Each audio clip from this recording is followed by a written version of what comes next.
Hi, I'm Chris Dawson, editor of Tamebay.com. I'm here at Lengow Day with Guido from Cifnews. So tell us about the company. What do you do?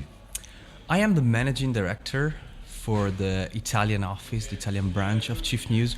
Cifnews is a company started in China in 2013, and it's the first Chinese media to specifically talk about cross-border commerce.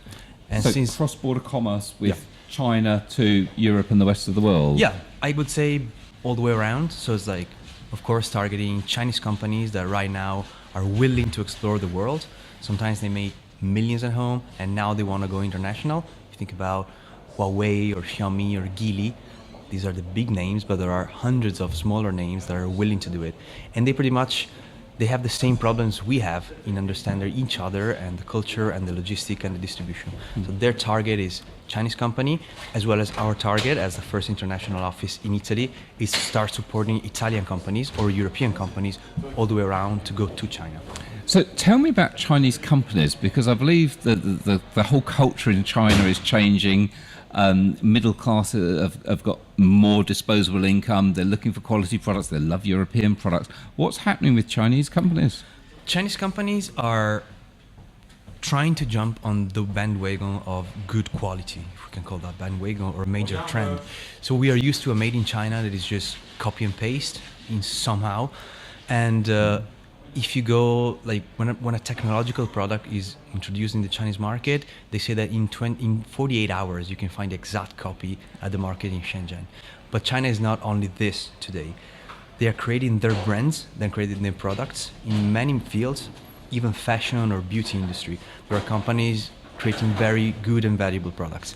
And now they are understanding the value of brand, which is something that didn't used to work a lot before. It's almost gone full circle then. Yeah, pretty much. And they are starting to appreciate and understanding the power of export to global markets. So export, obviously, again, we're used to low-cost copy Chinese products export. What problem are they having with this? Now they're trying to establish brands with exporting. The prejudice, we can say, it's really hard to fight. That's why if you think about the communication of, let's say, Xiaomi or Huawei, let's just talk about telephone brands. They try to be very Western in their communication, kind of aspiring to Samsung or to Apple, but some brands now are developing their own identity, and of course they have to fight against the market. If you think about Italy, speaking of the area where I come from, the Chinese companies are always perceived as an enemy because they're coming to produce cheaper products, so they're kind of ruining the market. But that's not the only thing that is happening now. But they still will have to fight for a long time, I would say, this misconception and misperception. And that's why they need help in support and communication as much as European companies need help to be understood in the Chinese market. Yeah, and I think that's really interesting to know that Chinese retailers have some of the same problems that European retailers have, because although European retailers may have a very, very well-known brand, in China they may never even been heard of. So how can a company, whether they be Chinese into Europe or European into China, how can they build a brand and get going from an unknown entity?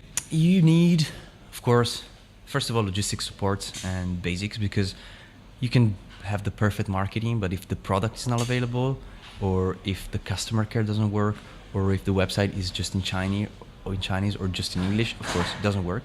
And then you have to find the right branding, the right communication, and tackle it. And then, especially for the Chinese market, you have to work a lot with KOLs, influencer, be on the right platforms like WeChat or Weibo, social media, and then the right channels, and then figure out a realistic distribution chain, either physical or online, that work and then can satisfy the users.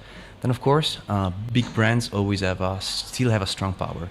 But I think China now is kind of divided between people still looking for the big brands, people in general believe big brands, but on the other hand, especially if we talk about millennials, they are willing to get the new thing, the new brand. So as long as it's good quality, it's eventually coming from Europe, which is always guarantee or almost always guarantee of good quality, they're really willing to get into that. So fantastic. And finally, there's one common theme that's been coming out of Lengow Day today, which is that there's different cultures around the world and they're at different stages in the, I'd like to call it an e-commerce journey, but it's kind of the basic culture of how people operate.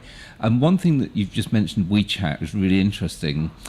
Can you just explain a little bit about what e-commerce looks like in China? Because I think anyone that wants to sell into China needs to understand this. So tell us about WeChat and how it works. WeChat is started as, it was dubbed WhatsApp on steroids, because it's based on a mobile phone application where you have all your phone contacts. But then it started to develop a series of features. So it's like personal profiles, then celebrity profiles, then brand profiles. So on the same chat environment, you can actually follow brands and talk with brands. And they do CRM, they do promotion, and this sort of things, which is a really Asian trend, we would say, because KakaoTalk in Korea and Line in Japan kind of do the same thing. So it's still WhatsApp, but much more than that. But WeChat went even further, and they started adding the whole payment thing, which is something that social networks in the Western world still struggle. So you can pay through WeChat, through the WePay application. And by scanning QR code, you can now buy taxis, flight tickets, everything pretty much for like daily expenses.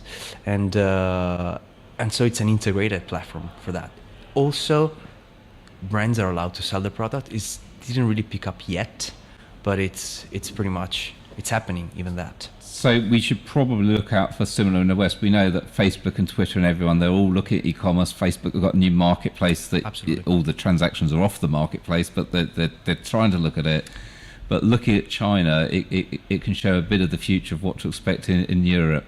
Absolutely. I think the most interesting trend to look at right now is how WeChat is going into the e-commerce world, and how Alibaba and the other big e-commerce players are trying to add more and more social applications, so where you can comment, you can get recommendation, you can talk with your friends, you can have live streaming on the e-commerce platform. So like the two worlds are really merging, and so now WeChat is a competitor of Alibaba and vice versa, even though they come from very different businesses. And that's something that is happening in China much, much faster than it's happening in America, in Silicon Valley, which is strange because they used to be the leaders, but now probably China is leading some of the trends. Guido, thank you so much for your time.